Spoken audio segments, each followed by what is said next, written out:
सभी मित्रों को नमस्ते। मित्रों, अपनी क्लास चल रही थी राजस्थान भूगोल का तांडव, जिसमें अपने 8 भाग कंप्लीट कर चुके हैं, भाग 9, और टॉपिक चल रहा था राजस्थान के प्रमुख प्रतीक चिन्ह। आज अपने बात करेंगे राजस्थान का राज्य खेल बास्केटबॉल, राजस्थान का राज्य गीत केसरिया बालम और राजस्थान के राज्य कवि सूर्यमल मिश्रण के बारे में। तो मित्रों, अगर आपको वीडियो अच्छी लगे तो वीडियो को अधिक से अधिक लाइक करें, अपने भाई बंधुओं के साथ अधिक से अधिक शेयर करें और YouTube चैनल को सब्सक्राइब करें। आज की क्लास ऐसी है मित्रों, जहां से एक भी प्रश्न ऐसा नहीं है कि पूछा नहीं गया, सभी के सभी प्रश्न पूछे गए प्रतियोगी परीक्षा में। यह ध्यान रखना, वेरी वेरी इंपॉर्टेंट है, यहाँ से प्रश्न पूछा जाता है। तो शुरू करते हैं आज की अपनी क्लास। राजस्थान का राज्य खेल सभी को मालूम है, बास्केटबॉल। बास्केटबॉल को राज्य खेल का दर्जा दिया गया। तो ध्यान रखना, दर्जा कब दिया गया था इसको राज्य खेल का? 1948 में। कब दिया गया था? 1948 में। ये ध्यान रखना भाई। तो बास्केटबॉल है, इसको राजस्थान के राज्य खेल का दर्जा 1948 में दिया गया। वेरी वेरी इंपॉर्टेंट है, बहुत बार प्रश्न पूछा गया। बास्केटबॉल है, इसमें खिलाड़ियों की कुल संख्या अगर हम बात करें तो 5। कुल कितनी है खिलाड़ियों की संख्या? तो 5। यह भी परीक्षा में पूछा गया। बास्केटबॉल अकादमी की अगर हम बात करें राजस्थान में तो यह जैसलमेर ज़िले में है। कहाँ पर है? जैसलमेर ज़िले में। यह भी परीक्षा में पूछा गया है। राजस्थान में बास्केटबॉल महिला अकादमी, तो यह कहाँ पर है? यह जयपुर में है। यह कहाँ पर है? यह जयपुर में, और इसकी स्थापना हुई थी 2007 में। इसकी स्थापना 2007 में राजस्थान खेल परिषद के द्वारा इसकी स्थापना की गई है। राजस्थान में महिला बास्केटबॉल अकादमी जयपुर में स्थापना कब हुई थी? 2007 में। तो इसके सभी प्रश्न पूछे गए। नेक्स्ट है हमारे पास में राजस्थान का राज्य गीत। तो राज्य गीत है केसरिया बालम पधारो निम्हारे देश।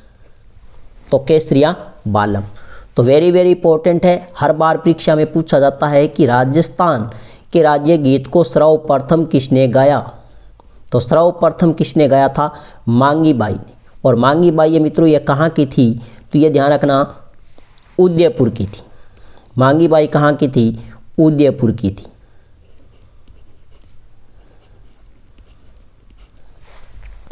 तो राजस्थान के राज्य गीत केसरिया बालम को सर्वप्रथम किसने गाया?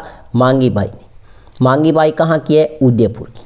नेक्स्ट अगर हम बात करें तो राज्य गीत को अंतर्राष्ट्रीय प्रसिद्धि किसने दिलाई? तो अंतर्राष्ट्रीय प्रसिद्धि किसने दिलाई थी? तो ध्यान रखना, अल्लाह जिल्लाबाई। अल्लाह जिल्लाबाई। और अल्लाह जिल्लाबाई है मित्रों, ये है कहाँ की है? तो यह बीकानेर की है। बीकानेर की। बीकानेर की अल्लाह जिल्लाबाई है। इसको राजस्थान में मरु कोकिला के उपनाम से जाना जाता है। यह ध्यान रखना, किस नाम से? मरु कोकिला के नाम से जाना जाता है। मरु कोकिला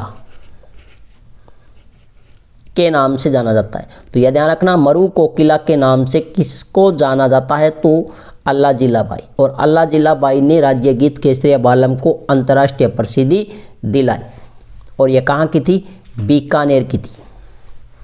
नेक्स्ट है मित्रों, यह जो राज्य गीत है केसरिया बालम, यह किस शैली में? तो ध्यान रखना, इसकी शैली है मांड गायन। मांड गायन। मांड गायन का अर्थ यहाँ पर मिलता है श्रृंगार प्रधान गीत। तो शैली कैसी है? मांड गायन शैली में है, और इसका अर्थ होता है श्रृंगार प्रधान गीत। राजस्थान में प्रमुख मांड गायिका कौन कौन सी है? तो ध्यान रखना, इसकी एक छोटी सी ट्रिक है, बहुत ईजी है।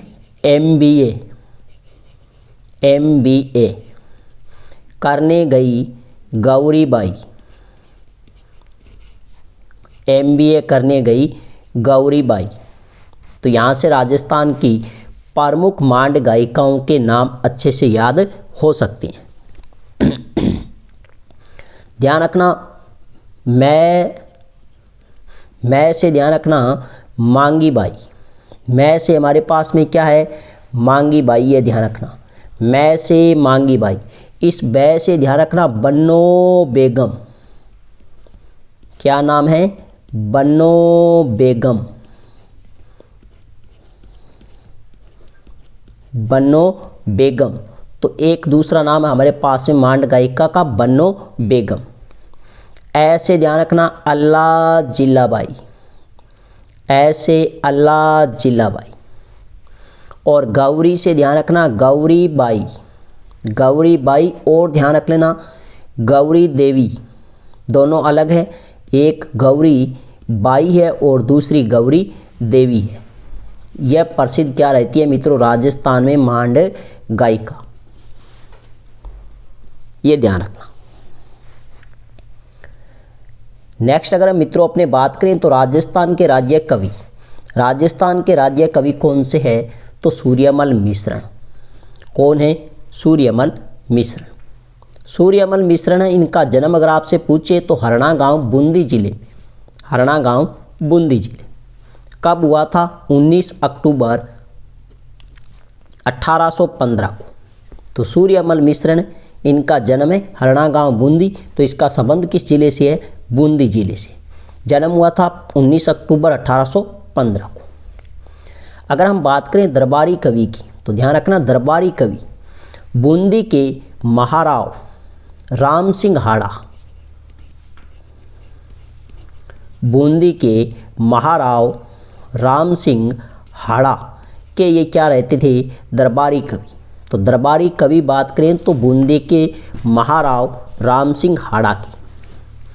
वेरी वेरी इंपॉर्टेंट है इनका उपनाम। तो उपनाम की ध्यान रखना मित्रों, वीर रसावतार। वीर रसावतार के नाम से इनको जाना जाता है। नेक्स्ट है, वेरी वेरी इंपॉर्टेंट है, ध्यान रखना, सूर्यमल मिश्रण पर 2 रुपये की डाक टिकट। सूर्यमल मिश्रण पर 2 रुपये की डाक टिकट 1990 में जारी की गई। और यह डाक टिकट जारी किसके द्वारा की गई, तो ध्यान रख लेना, भारत संचार मंत्रालय के द्वारा। तो भारत संचार मंत्रालय के द्वारा 1990 में सूर्यमल मिश्रण पर 2 रुपये की डाक टिकट जारी की गई। इसके बाद में है सूर्यमल मिश्रण की प्रमुख रचनाएं। कौन कौन से ग्रंथों की इन्होंने रचना की थी, तो सर्वप्रथम ध्यान रख लेना, प्रथम रचना है वो कौन सी है इनकी, राम रंजाट। राम रंजाट। और इसकी रचना अल्प आयु में की थी सूर्यमल मिश्रण ने। लगभग 10 वर्ष की आयु में इस ग्रंथ की क्या कर देते हैं, रचना। नंबर 2 ग्रंथ की अगर हम बात करें तो वंश भास्कर। कौन सी रचना है, वंश भास्कर। और इस रचना की जो भाषा है वो डिंगल भाषा है।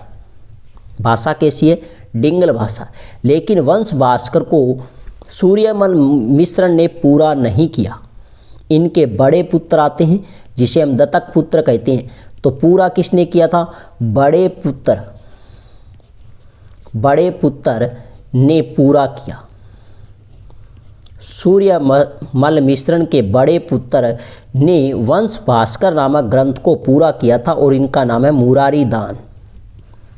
मुरारी दान, ये ध्यान रखना, वेरी वेरी इंपॉर्टेंट है यह ग्रंथ। कई बार परीक्षा में पूछा जाता है कि वंश भास्कर नामक ग्रंथ की रचना किसने की, तो सूर्यमल मिश्रण ने की।